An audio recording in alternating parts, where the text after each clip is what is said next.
Guerra Civil Americana, ou Guerra da Secessão. Devido ao ótimo período econômico dos Estados Unidos da América, os Estados do Norte e os Estados do Sul desenvolveram objetivos administrativos divergentes. Enquanto os Estados do Norte possuíam uma economia industrial, os Estados do Sul tinham uma economia de agricultura exportadora, sendo que o seu principal produto era o algodão. Os objetivos do Norte se baseavam no trabalho assalariado e no protecionismo alfandegário, enquanto o Sul defendia a manutenção da escravidão e a não implantação do protecionismo. Apesar das diferenças ideológicas, o Norte e o Sul encontravam-se em equilíbrio territorial. Porém, isso foi mudando com a expansão para o Oeste, na busca pelo ouro.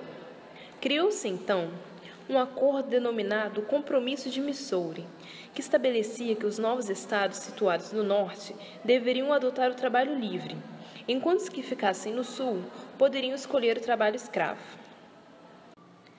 Na década de 1830, a maioria das terras conquistadas encontrava-se no lado sul. Logo, adotariam a escravidão. Caso isso acontecesse, a estabilidade de forças no Congresso Nacional poderia se desfazer a favor dos fazendeiros sulistas. Isso não agradou os estados do norte. A tensão entre os estados se tornou mais forte quando Abraham Lincoln venceu as eleições presidenciais de 1861, sendo que Lincoln era republicano e contra a escravidão.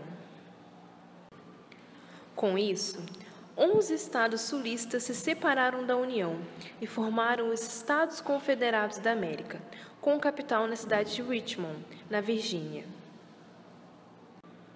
As hostilidades começaram dia 12 de abril de 1861, quando as forças confederadas tomaram Fort Sumter, na Carolina do Sul. No entanto, a União possuía melhores armamentos e maior população, e logo controlou os estados fronteiriços e estabeleceu um bloqueio naval que deturpou a economia do Sul. Ao longo de 4 anos de uma das mais sangrentas guerras mundiais, o sul dos Estados Unidos foi diminuindo suas forças gradualmente, devido às mortes em batalhas, às perdas de território e à falta de equipamento e sistemas de transportes. Finalmente, em 1865, houve a rendição definitiva de todos os exércitos confederados. A Guerra Civil dos Estados Unidos gerou algumas consequências, entre elas o grande número de mortos e refugiados. Oficialmente, 558 mil soldados morreram durante a Guerra Civil Americana.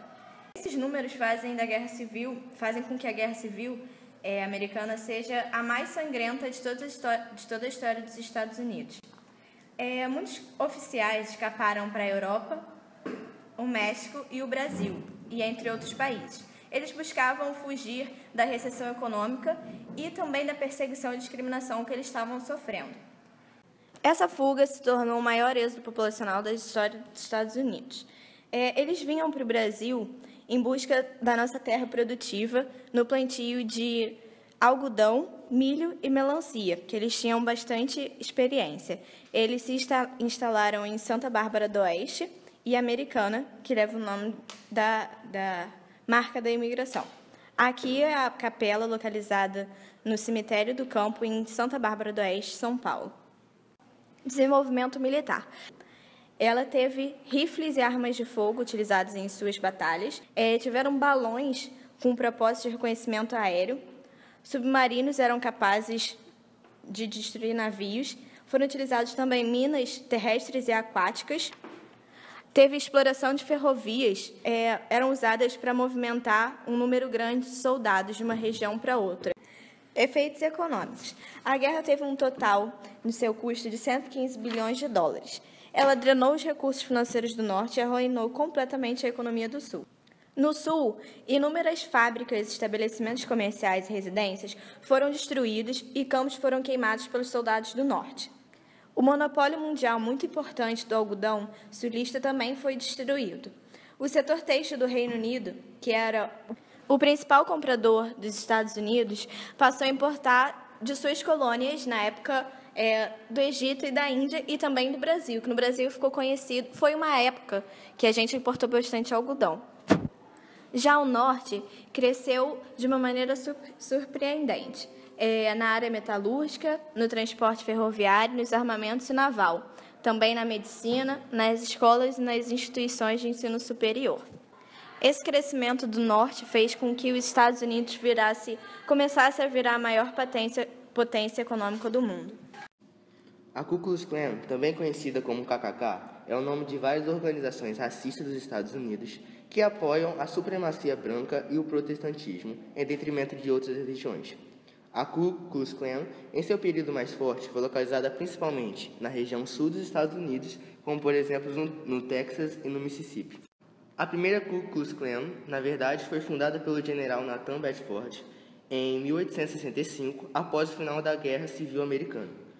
O objetivo principal era impedir a integração social dos negros recém-libertados, como, por exemplo, adquirir terras e ter direitos concedidos a outros cidadãos, como, por exemplo, o direito ao voto. Com seu alto índice de violência contra negros e outras religiões que não se encaixavam em seus princípios, a primeira Ku Klux Klan, em 1872, foi reconhecida pelos Estados Unidos como uma entidade terrorista e foi banida. Logo, um segundo grupo, que utilizou o mesmo nome, foi fundado em 1915, em Atlanta, por William Simmons. Este grupo foi criado como uma organização fraternal e lutou pelo domínio dos brancos protestantes sobre os negros, católicos, judeus e asiáticos, assim como outros imigrantes. Esse segundo grupo ficou famoso pelos linchamentos e outras atividades violentas contra seus supostos inimigos. Chegou a ter 4 milhões de membros e alguns dizem serem 5 milhões na década de 1920, incluindo muitos políticos e autoridades da época.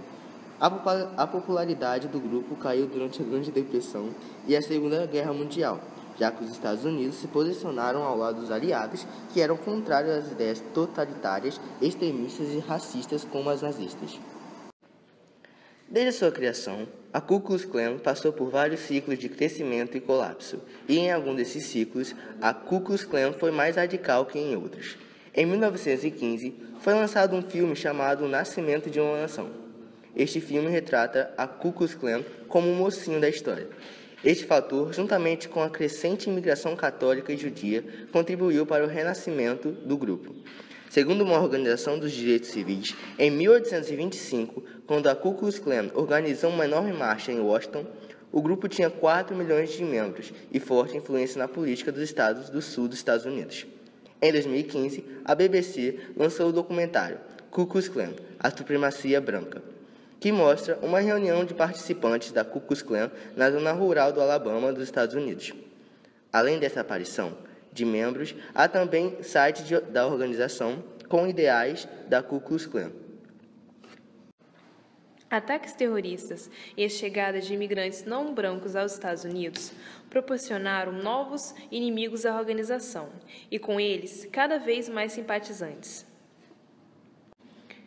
E muitos integrantes se sentem legitimados pelo discurso de políticos como o pré-candidato republicano à presidência Donald Trump, que já defendeu a expulsão de todos os imigrantes latinos ilegais do país e a proibição de entrada de qualquer muçulmano.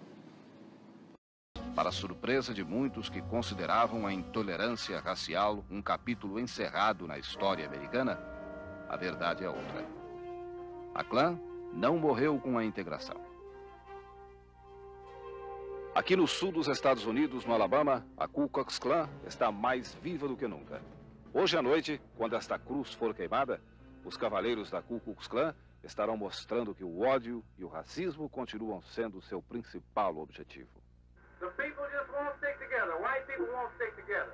And basically for years this has been the case. É a nova Ku Klux Klan, formada na sua maioria por gente jovem e até crianças, e orientada por líderes também jovens, como o mago imperial Bill Wilkinson. Um dos principais pontos de recrutamento da nova KKK é a escola secundária. Muitos estudantes veem a campanha racista da Klan como uma piada do passado, mas outros acabam sendo registrados no grupo. Em várias escolas, já existem células da Ku Klux Klan que se propõe a criar outras células de gente jovem. O principal relações públicas da Ku Klux Klan nas escolas e universidades é David Duke, um jovem de 27 anos que pretende fazer da Klan a maior organização juvenil dos Estados Unidos. É assim que a Ku Klux Klan está reconquistando seu poder, através da juventude.